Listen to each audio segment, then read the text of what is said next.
Видеолорумду жаңы адамдар көрүп, ушундай Кореяга кантип барса болот деген суроолорду аябай көп кабыл алганда, ошол боюнча ушул видеодо жооп берип кетейин дедим. Кореяга келиштин ар кандай жолдору бар.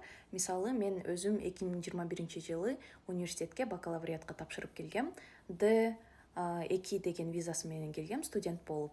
Адан кийин бул жактан университетти бүтүргөндөн кийин, эгерде мисалы инженер же программист болуп иштесеңер, E7 деген визаны алып иштейсиңер. Ал жерден ошо компания менен контракт кылып, ошол боюнча болот.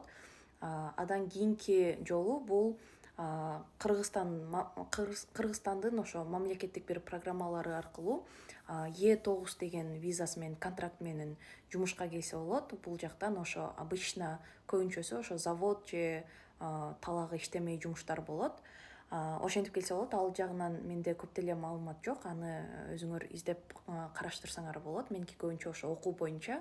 Окуу боюнча дагы айтып кетсем, D2 визасынан тышкары D4 деген виза бар. Ал языковой курстардын студент болуп келмей визасы. Ал жагынан бул жакта ошо Кореядагы университеттер көптөрү языковой курстарды беришет. Ошол жака корей тилин үйрөнөбүз деп келсеңер болот.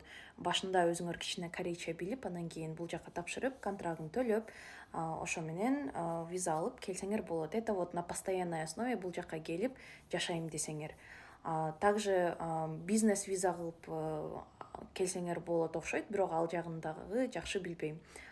Вот. Бул визалардын бардыгы бул жакта көп убакытта жашай турган визалар болуп саналат.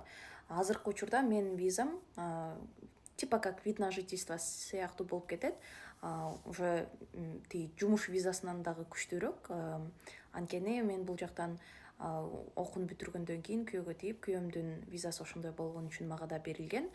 И ушундай виза менен, даже студенческий виза менен мен былтыр атама приглашение жөнөткөм. И ошол жагынан временный визалар бар. Максимум Кореяда 1 ай жүрө аласыңар. Ошо приглашение жөнөткөндө гостевой виза C31 деген виза менен келесиңер.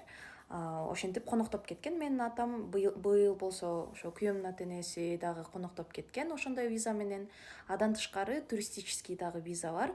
Ал жагынан дагы ошо максимум 1 ай жүрө аласыңар. Биздин өкүл ата-энебиз жана подругамдын сестренкасы дагы ошентип Кореяга келип кетишкен. И адан тышкары медицинская виза деген дагы бар. Ал жагынан ошо больница менен бир нерсе контракт түзүп, бул жакка дарыланганы баратам деп дагы келсеңер болот. Вот, ал жагынан деле менде көп маалымат жок. Мен примерно билгендерим ушулар. Үстүртөн айтып кеттим.